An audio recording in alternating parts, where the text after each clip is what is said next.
Bonjour à toutes et à tous, merci de votre fidélité à cette émission Sport Planète, la dernière en 2023 et déjà le 18e numéro consacré à un sport plus responsable.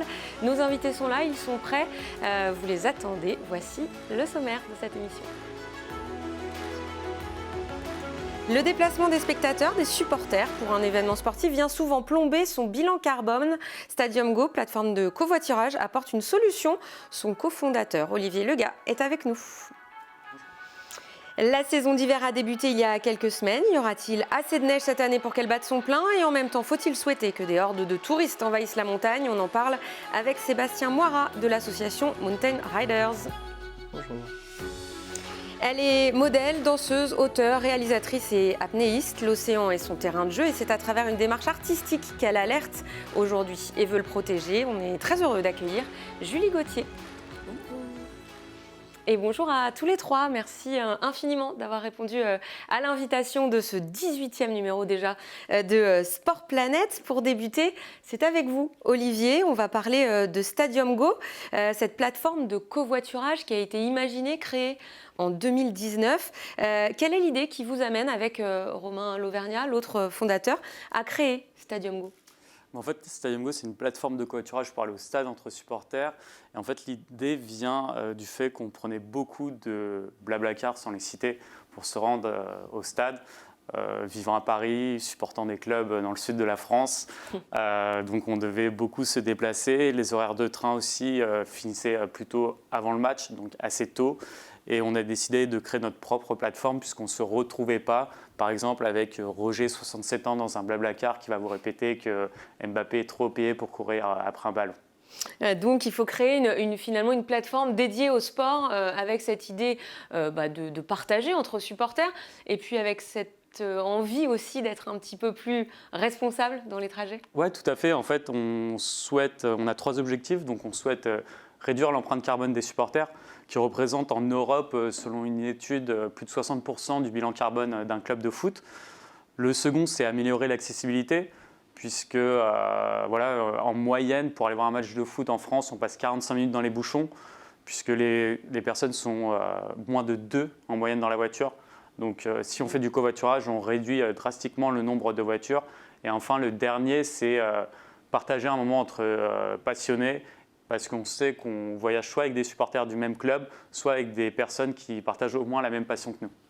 Alors le Covid est passé par là, je disais création en 2019, mais maintenant vous avez 2 saisons pleines, je dirais, de recul. Alors quel est votre bilan carbone aussi? Donc on est assez fiers puisqu'on a 5 grandes ligues de sport professionnel sur notre application grand public.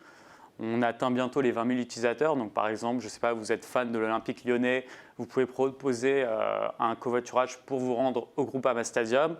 On a la particularité de mettre en place des partenariats aussi avec eux. Donc, c'est-à-dire que vous avez une place de parking gratuite au pied du stade qui, normalement, coûte en moyenne 20 €. On développe aussi des solutions en marque blanche. Donc, c'est-à-dire qu'on vient développer des solutions de covoiturage propres à des événements ou des institutions sportives. Donc, comme récemment cet été l'UTMB, la Coupe du Monde de rugby ou encore la Fédération française de football. Et en termes de bilan carbone, donc sur la dernière saison hors marque blanche sur Stadium Go, on a évité plus de 50 tonnes de CO2. Vous allez vous associer très prochainement avec Maïf, notamment pour accompagner aussi des événements grâce à la plateforme. C'est exactement ça. Donc, on a la chance de pouvoir de travailler avec la Maïf, où en fait tous les organisateurs d'événements partenaires de la Maïf vont pouvoir aller proposer leur événement sur cette plateforme de covoiturage et que ce soit les bénévoles ou les participants ou les spectateurs même vont pouvoir proposer ou réserver un covoiturage. Donc voilà, les événements sportifs, vous allez aussi vers les événements culturels. Ça, c'est l'évolution un petit peu de Stadium Go, parce que c'est la même démarche finalement. Exactement. On a créé une seconde marque qui s'appelle Evrigo pour en fait toucher les événements culturels, puisque cette problématique, on la retrouve, que ce soit d'accessibilité, de partage entre passionnés ou encore de réduction d'empreinte carbone, on la retrouve aussi sur les événements culturels. Et depuis cette année, on a lancé Evrigo, qui est une solution en marque blanche pour des festivals, par exemple, ou des salons professionnels ou salons grand public. Vous parliez de ce carbone qu'on a économisé. Comment on le mesure ça? Alors, nous, on ne sait pas le faire. Voilà, on est assez transparent. Donc, on s'est associé à un cabinet qui s'appelle Sami, qui a créé un algorithme propre à Stadium Go, qui vient en fait selon une méthode de calcul, avec le type de carburant des voitures, puisqu'on le demande dans notre application ou sur les marques blanches, le nombre de personnes dans les voitures ou encore les kilomètres parcourus, vient mettre en avant le carbone, enfin l'empreinte carbone évitée. Le retour des utilisateurs, il est comment? Vous avez un retour qualitatif aussi de ceux qui utilisent Stadium Go? Ouais, alors en tant que supporter sur notre plateforme grand public, on a des retours très positifs.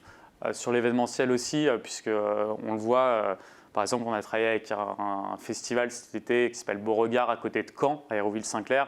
Des gens ont réussi à faire plus de 400 km pour se rendre au festival et ils n'avaient pas forcément de moyens de locomotion, ou en train c'était beaucoup plus long, ils mettaient presque 7 heures, donc ils étaient assez contents. Voilà, la satisfaction des utilisateurs et peut-être des prochains utilisateurs, hein, si on a des fans de sport dans les stades ici, ou pour aller peut-être faire du ski, on y reviendra tout à l'heure, Sébastien, ça pourrait être une idée aussi. Hein. Très bonne idée, oui. Ça Il y a des choses à faire. Exactement. Merci beaucoup Olivier, on va donner la parole aux autres invités dans quelques instants, mais il est l'heure de vous présenter l'invité du 4e numéro du podcast Vent debout. Dans ce numéro, on parle de sport pour tous. L'invité, c'est Brahim Timchrit, fondateur de l'association Le Grand Bleu, et c'est le cofondateur de Vent debout, Sylvain Palais, qui vous donne un petit avant-goût du prochain épisode.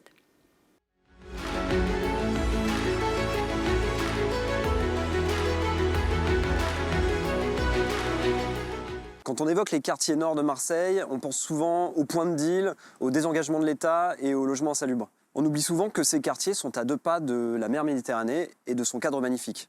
En tout cas, en théorie. C'est pourquoi dans cet épisode de Vent debout, on est allé à la rencontre de Brahim Timchrit. Brahim a créé l'association Le Grand Bleu il y a 20 ans avec un objectif simple et clair, apprendre aux gamins des quartiers nord à nager. J'ai monté mon asso. À la base, j'ai créé les premières années, on a pris nos voitures avec les minots, on a pris les gamins de notre quartier et on les a amenés à la mer parce qu'on avait des petits jobs comme ça, mais on partait le matin, on revenait en fin de journée, et ils étaient encore dans le quartier en plein cagnard. Et je dis, les gars, chacun prend sa voiture, on prend les petits, on va les amener. Voilà, l'importance de savoir nager avec Brahim Timchrit au menu de Vent debout à retrouver sur toutes les plateformes.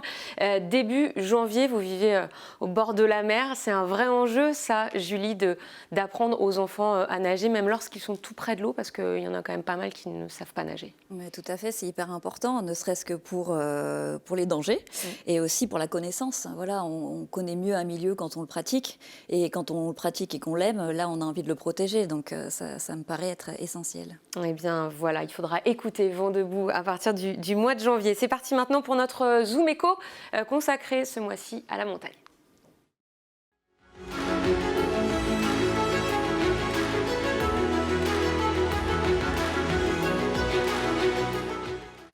Et sur ce sujet, notre invité, c'est Sébastien Moira, membre du conseil d'administration de l'association Mountain Riders.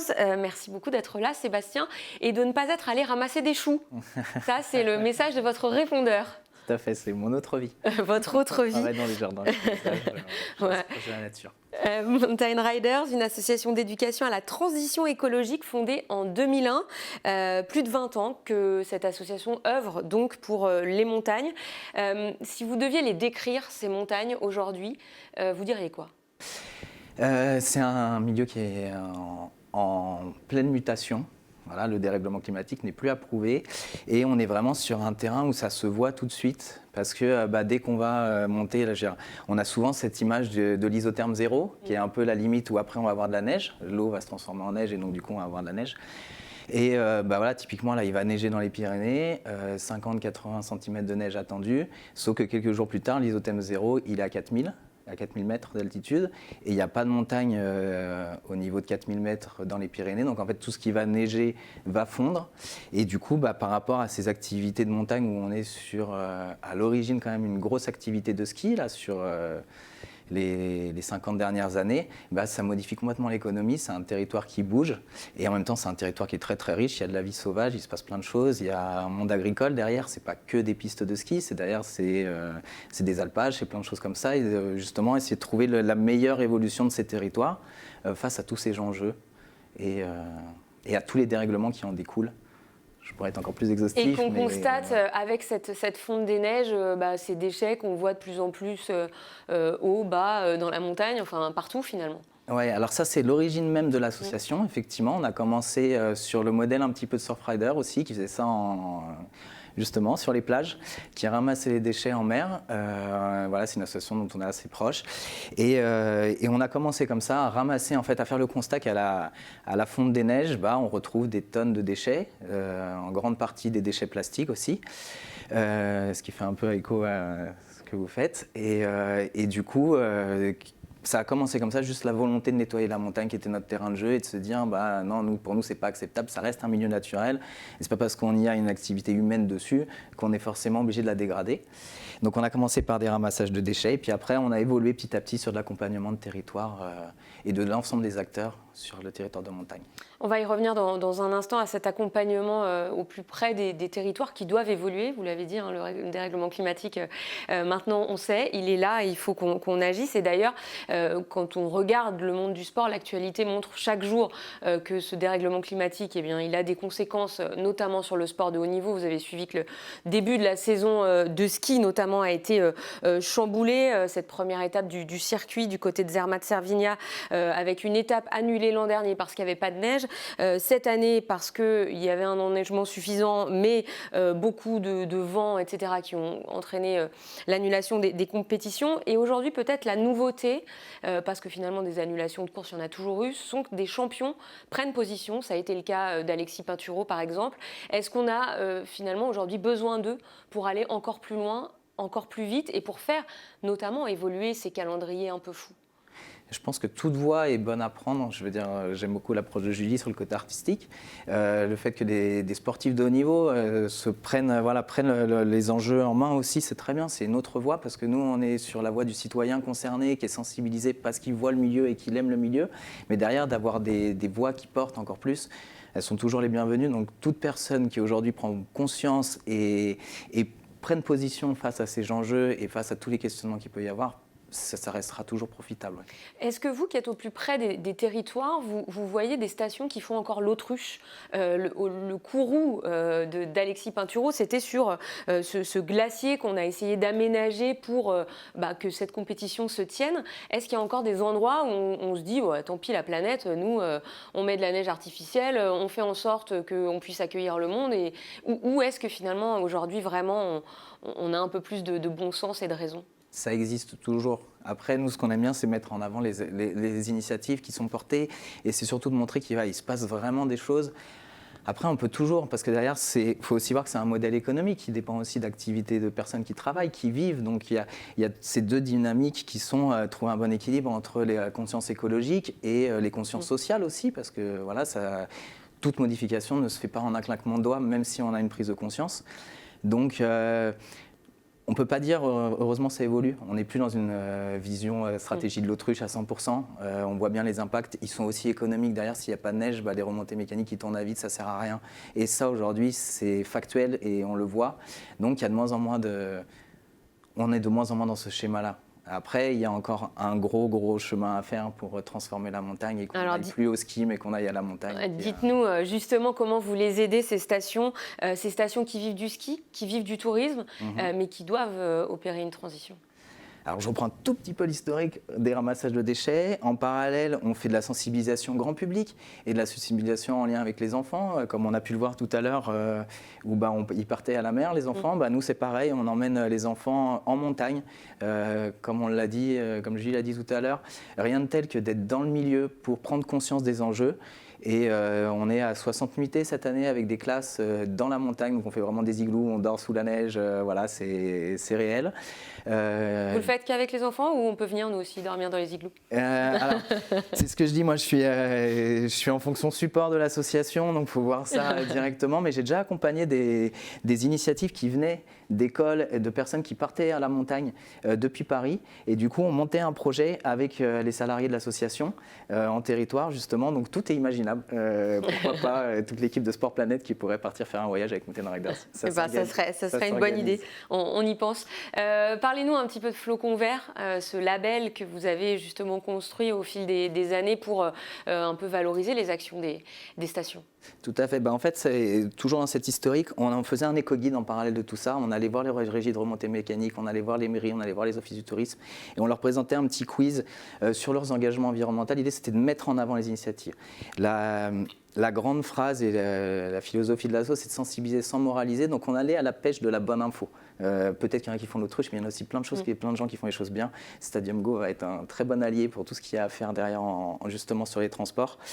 Et de là, on est découlé de se dire, mais en fait, aujourd'hui, on fait l'éco-guide. Mais derrière nous, voilà, il y a quelque chose à structurer. Et de là est né le label Flocon Vert, de se dire finalement à faire une démarche où vraiment le territoire s'ancre, s'affiche et est visible du grand public. L'éco-guide, il était pour les gens qui voulaient prendre l'éco-guide. Aujourd'hui, si on est engagé dans la démarche Flocon Vert, c'est un peu comme c'est un parallèle qui n'est pas exactement le même, mais c'est un peu comme les villages fleuris. On a un petit panneau, on peut afficher ces engagements. On a des flocons 1, 2, 3. Hein. Exactement, et c'est ce que j'allais dire. Ça, c'est quelque chose qui a évolué avec le temps. C'est qu'en fait, l'idée, c'est surtout pas d'aller faire du greenwashing, mais vraiment d'accompagner dans une démarche d'amélioration continue. Et pour le faire transparaître, on a fait évoluer le flocon en allant sur... alors, il y a 4 grandes familles de critères, et derrière ces critères, plus on les remplit, plus on va gagner des points, entre guillemets, c'est un peu le principe du label, et du coup aller vers la reconnaissance 1 flocon, la reconnaissance 2 flocons, la reconnaissance 3 flocons. Et pas de tentative de greenwashing, hein, de faire juste pour avoir son flocon, et puis le reste du temps... On a tout un comité d'experts, hein. C'est pas uniquement Mountain Rider qui le porte, il y a un comité d'experts derrière effectivement qui voit les critères, qui évalue si les stations peuvent être labellisées. Et après derrière, c'est une réalité, il y a des prises d'initiative locales et dans les territoires qui font polémique. Et donc du coup, on essaye d'accompagner au mieux pour se dire qu'est-ce qu'on fait, comment on aménage la montagne, comment on la fait évoluer. Par exemple, est-ce que les stations qui utilisent de la neige artificielle, c'est rédhibitoire pour avoir son flocon? Alors, et quand c'est dans l'existant, on ne peut que être reconnaissant d'une volonté de s'engager dans la démarche. Et après, derrière, c'est de limiter. Effectivement, il y a là vraiment, c'est une partie complète des grandes familles de critères qui est la gestion des ressources. Et la gestion des ressources en eau, faire des retenues collinaires, etc., ça a un réel impact. Si elles sont là, qu'elles sont utilisées, il faut aller vers une logique de diminution. Être sûr, derrière, c'est tout le circuit de l'eau qui est en jeu. Et donc, du coup, non, on n'incite pas du tout à en refaire, ça c'est sûr que non. Et après, par contre, comment on en sort Parce que vous le disiez, il y a quand même toute une économie derrière et des emplois liés à tout ça. Exactement. Notre credo, c'est quand même de mettre en avant et de faire bouger les choses du point de vue de l'écologie, mais de ne pas oublier qu'il y a plein d'autres paramètres à prendre aussi en compte.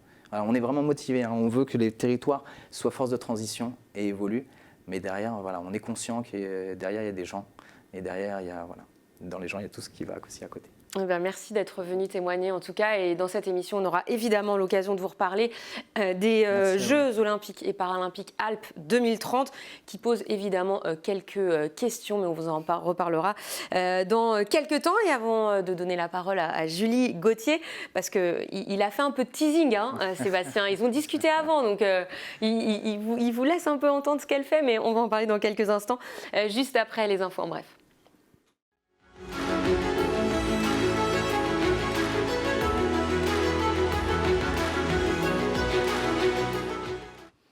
Avec tout d'abord la lettre ouverte des grimpeurs à leur fédération internationale, comme Nolwenn Berthier que nous avions reçu sur ce plateau, ou Mountain Riders d'ailleurs. Ils sont plus de 2000 à dénoncer l'organisation fin novembre des IFSC Neom Masters 2023 à Neom, cette ville futuriste en construction au bord de la mer Rouge en Arabie Saoudite. La communauté de l'escalade refuse de faire par le biais de cet événement la promotion de ce projet du régime dictatorial saoudien. La direction Tahiti, où les épreuves de surf des prochains Jeux Olympiques devraient bien avoir lieu, comme prévu. La polémique a fait rage au sujet de cette tour des juges, aujourd'hui en bois et qui doit être remplacée par une tour en alu pour respecter le cahier des charges du CIO. Des travaux ont endommagé des coraux du magnifique lagon polynésien. La tour devrait bien être fonctionnelle mi-mai, quelques jours seulement avant une dernière compétition test à Te Aupo. Et enfin, le bilan des 24 heures de l'arbre, nouveau défi relevé par Clément Chapelle, ambassadeur Maïf Sport Planet. En une journée, il a donc parcouru 127 km au départ de Saint-Aimant-de-Rivière, au nord de Montpellier. Il a planté 32 arbres et il est aussi allé à la rencontre d'arbres remarquables du territoire. Allez, maintenant, on va donner la parole à notre éco-aventurière du mois, c'est Julie Gauthier.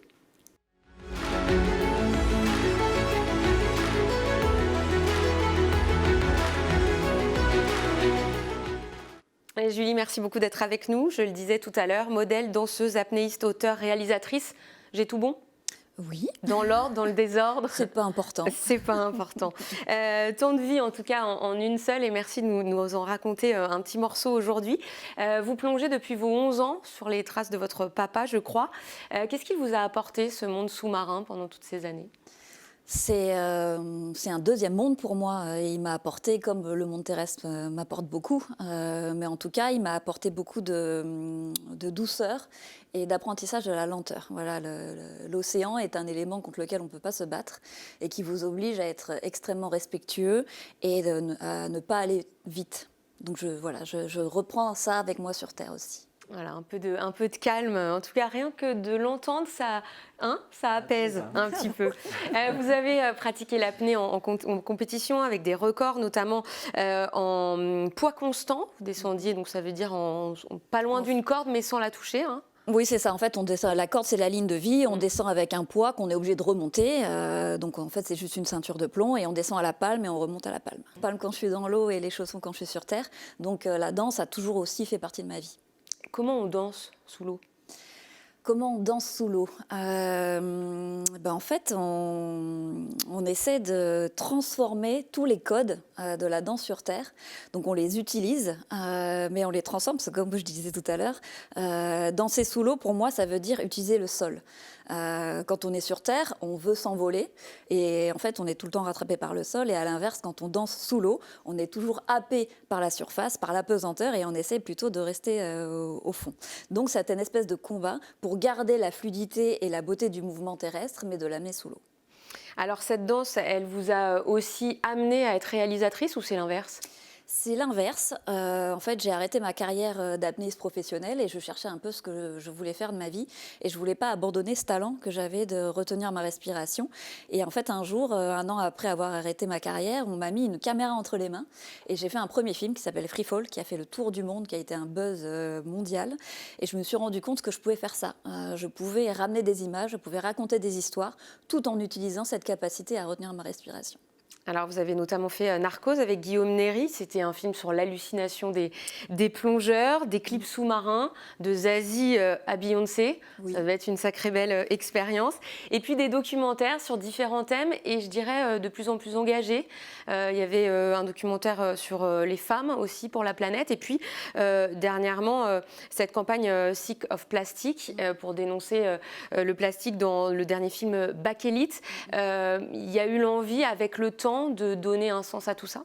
Tout à fait. En fait, j'ai commencé, j'étais vraiment attirée par la beauté, par l'élégance du mouvement dans l'eau, par la transmission d'émotions.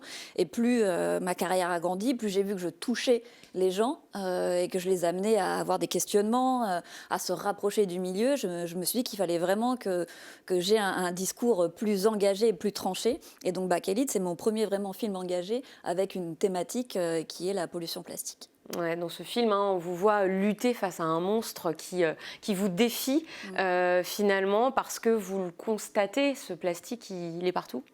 Il est partout et en fait l'histoire du film c'est vraiment qu'au début donc la bakélite c'est l'ancêtre du plastique, c'est la première forme industrialisée du plastique de laquelle on était un peu amoureux avant et en fait on est tombé tellement amoureux du plastique qu'on l'a utilisé de façon trop généralisée parce que le plastique c'est une matière extraordinaire, c'est d'une technicité quand même sublime, mais en l'utilisant pour faire tout et n'importe quoi on est finalement la séduction avec cette matière est en train de produire notre propre perte. Donc maintenant, on le combat, et on le combat à travers l'art. C'est votre façon de dénoncer finalement ce message artistique. C'est ma manière de transmission, oui. Comme il disait tout à l'heure, il y a énormément de manières de dire les choses. Moi, c'est plutôt la douceur, c'est plutôt la beauté des images. Mais voilà, tout combat mérite d'être engagé en tout cas. Voilà, on découvre ces images avec ce monstre qui sort de l'eau. Des images qui vous ont, messieurs, je crois, impressionnés. Tout à fait. Ouais. Qu'est-ce que ça vous suscite Ils sont bouche bée. Ils sont bouche bée. Déjà, je trouve que rien qu'en le regardant, c'est le fait qu'il n'y a pas d'horizon. Moi, c'est la première chose que je me dis. Et du coup, je ne suis pas aussi familier que Julie de l'océan. Et du coup, une appréhension, je pense. Et je trouve que ça va très très bien avec l'image, avec le plastique, en fait. Parce que ce côté vertigineux, du coup, en fait, on ne sait pas trop... On ne voit pas la fin. C'est peut-être ça qui vous perturbe. On ne voit pas où est-ce qu'on va finalement. Après. Il n'y a pas de limite, c'est un peu comme voilà, quand on est dans le bleu, une espèce d'idée de vertige et on ne sait pas jusqu'où ça peut aller en fait. Il y a quelque chose d'intéressant sur le lâcher prise. Je pense qu'il y a une réflexion à mener là-dessus, effectivement. Ouais. Je veux dire, moi, ça me fait écho à moi-même, peut-être, de me dire, voilà. En tout cas, ça nous a bien détendu sur ce plateau. Je le constate, messieurs. Effectivement, Bakélite, où est-ce qu'on pourra le voir ? Il est en ligne sur YouTube, sur différentes plateformes, en libre accès. Il est même en libre accès de diffusion, c'est-à-dire qu'on peut s'emparer du film, parce que l'idée, pour moi, ce film ne sert à rien s'il ne sert pas à des causes concrètes. Et donc c'est pour ça que je me suis rapprochée de On est prêt, qui eux proposent des solutions. Donc c'est bien d'être touché au cœur par l'art, mais après, qu'est-ce qu'on fait de cette émotion ? Il faut absolument la transformer en action. Et il y en a tellement des actions sublimes que j'aimerais que ce film puisse servir à qui le veut, en fait, pour pouvoir parler de cette cause et avoir une sorte d'introduction et d'émerveillement pour pouvoir après proposer des solutions. Eh bien, merci beaucoup d'être venu nous en parler, en tout cas. Si je peux me permettre, oui. Mais du coup, ça me fait rebondir. Je trouve que c'est une très belle image. Effectivement, nous, c'est des choses qu'on a, des éléments de langage qu'on a. C'est de se dire qu'aujourd'hui, la masse de plastique sur Terre est plus importante que la biomasse animale. Et donc, du coup, je trouve que cette image, finalement, le monstre est plus grand que l'homme. Finalement, on a ce rapport qui est là. Et du coup, c'est super comme premier support de discussion. Mais l'homme lutte, la femme lutte et se bat contre ça. Donc et ensemble, on est plus fort. Et ensemble, on est plus fort. Du film, c'est que tout seul, on a l'impression qu'on n'est rien. Mais dès qu'on s'y met tous à faire des petites choses, là, c'est fabuleux. Merci beaucoup d'être venu en parler. En tout cas, je ne vais pas vous lâcher comme ça. Vous le savez, dans cette émission, on termine avec un petit quiz. Vous avez beau avoir été très bon, le quiz est là quand même. C'est parti.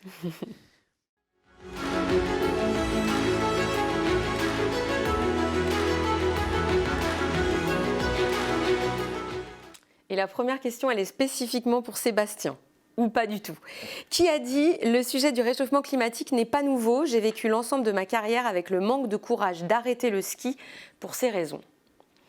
C'est une femme, c'est une très grande championne qui pratique le biathlon, qui a pris sa retraite. On n'a pas de biathlète sur ce plateau. C'est trop loin de la mer ici. Bon, voilà, vous avez le petit bip qui a dit... C'est Marie-Dorin Habert, championne olympique 2018 de relais mixte. Et elle s'est exprimée dans les colonnes de Ouest France en septembre dernier. Et ça, c'est sûr que c'est compliqué parfois pour les sportifs engagés de trouver le bon juste milieu et de trouver les bonnes solutions pour quand même pratiquer leur sport et protéger la planète. Deuxième question. Encore une question pour Sébastien. L'ultra-trailer Kilian Jornet vient de créer une chaussure multisport révolutionnaire. Je vous demande quelle est sa particularité. Attention, j'ai 3 propositions. Une chaussure à base de matière recyclée, entièrement créée à partir des vêtements qu'il a portés lors de sa dernière victoire à l'UTMB. Une chaussure modulaire et robuste avec 3 semelles interchangeables et chacune adaptée à un type de terrain. Ou bien une chaussure avec une puce connectée qui permet de convertir ses pas en argent pour l'association éco-responsable de son choix. Il y a une bonne réponse. Les 2 premières hors technologie, elles sont pas mal. Ouais. Je dirais la deuxième. La deuxième, Ouais, la et c'est deuxième. une bonne réponse, cette chaussure modulaire robuste avec 3 semelles qu'on peut changer. Et ça permet de changer juste sa semelle et pas sa chaussure en entier. Donc voilà, petite économie de chaussures. Allez, la dernière question. Le club anglais des Forest Green Rovers, évoluant en 4e division, est considéré comme le club le plus écologique du monde, va innover encore en 2025. Je vous demande ce qu'ils vont mettre en place à nouveau. 3 propositions. Stade de 5000 places exclusivement construit en bois.